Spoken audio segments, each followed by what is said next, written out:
Баршаңызға сәлем. Бүгін сіздерге бауырдың майлы дистрофиясы жайлы ақпарат бермекшімін. Жалпы бауырдың майлы дистрофиясын бауыр стеатозы деп те атайды. Яғни бұл дегеніміз бауыр клеткаларында және бауырда липидтердің, яғни майлардың жиналуымен сипатталатын ауру. Егер сізге УЗИ-дан майлы дистрофия деп диагноз қойған болса, онда жүре бермеңіз. Тез арада дәрігерге барып қаралғаныңыз абзал. Өйткені майлы дистрофияны бастапқы стадияларында емдемеген кезде онда ол бауыр циррозына дейін, сонымен қатар бауыр жетіспеушілігіне дейін алып келеді. Енді майлы дистрофияның себептері қандай? Бірінші себебі ол ішімдік ішкеннен болуы мүмкін. Ішімдік ішетін адамдарда ішімдік ол бауыр жасушаларын, яғни гепатоциттер деп атайды, соларды зақымдайды. Ал ішімдікті шамадан тыс қолданатын адамдарда, яғни күнде ішімдік ішетін адамдарда, оларда бауырдың клеткалары жаңармайды, яғни қалпына келмейді. Өйткені олар күнделікті ішімдікті қолданғандан. Сондықтан да ішімдік ол бауыр үшін өте уытты зат болып табылады.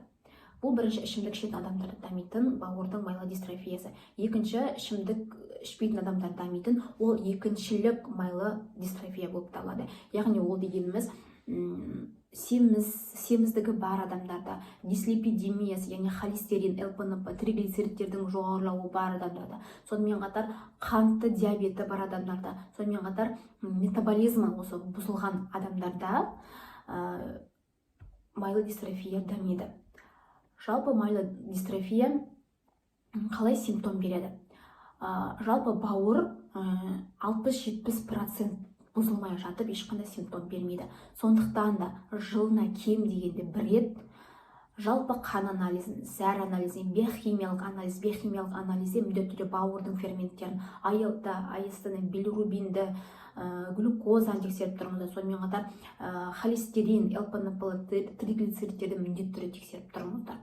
Сонымен қатар жылына бір рет кем дегенде ішкі құрылыстың, ішкі органдардың УЗИ-ін жасап тұрғандарыңыз абзал. Өйткені көп адамдарда ешқандай шағым болмайды, бірақ УЗИ-ді тексерген кезде УЗИ-да жировой гепатоз деп береді. Міне сондықтан да егер де УЗИ-да сондай жировой гепатоз деп берген болса, міндетті түрде дәрігерге қаралыңыздар, анализді тапсырыңыздар. Егер УЗИ-да сондай жировой гепатоз деп диагноз қойған болса, ары қарай егер бастапқы стадиялар болса, оны емдеуге болады. А егер соңғы стадиялар болатын болса, міндетті түрде МРТ және КТ жасау керек. Ал соңғы нақты диагнозды қоятын ол биопсия әдісі болып табылады. Яғни бауырдың биопсиясы.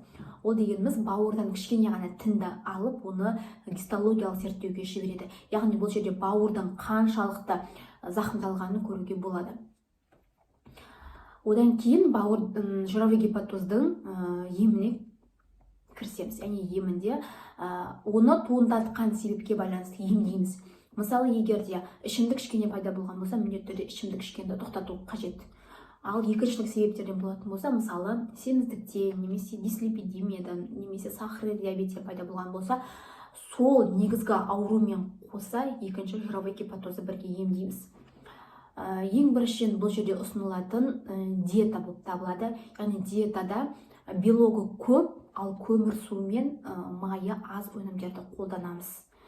Яғни бұл әсіресе рационда трансмайларды, сонымен қатар маргарин майларын міндетті түрде шектеңіздер. Және жануар майларында бұл жерде шектегендеріңіз абзал.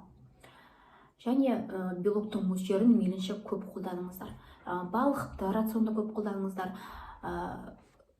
Тауық еттерін көп қолданыңыздар. Сонымен қатар көкөністерді рациондарыңызда көп қолданғандарыңыз абзал. Және де жемістерді рационға қосыңыздар. Және де екінші ол физикалық белсенділік болып табылады. Яғни төмен физикалық жаттығулардан бастап, яғни олардың интенсивтілігін жоғарылатып, кейін кардио жаттығуларды жасауға болады. Яғни кардио жаттығулар дегеніміз тез жасалынатын жаттығулар. Яғни күніне 30 минутпен 1 сағаттың аралығында жаттығулар жасаған абзал. Сол кезде ол тиімдірек болады. Яғни жаттығуларды жасаған кезде организмге энергия бөлінеді, ал ол энергиялар майдың ыдырауына себеп болады. Және де одан кейін дәріге келеміз. Дәрілік препараттары негізі именно осы дәрі әсер етеді деген ешқандай дәрі жоқ. Барлығы симптомдарға байланысты емделеді. Сонымен қатар бұл жерде қазірде урсодизоксихолия қышқылы бауыр аурулары кезде жақсы көмектеседі. Яғни олар урсофалик, урсосамфорт деген сияқты дәрілер. 250 мг, 500 мг түрлері. Және де осы майлодистрофияның алдын алу үшін ішімдіктен бас тартыңыздар. Сонымен қатар тамақтануыңызды дұрыстағандарыңыз абзал. Және әрине күнделікті физикалық белсенділік болу қажет. Егер видеом пайдалы болған болса, достарыңызбен бөлісіп, лайк басып, комментарий қалдыруды ұмытпаңыздар.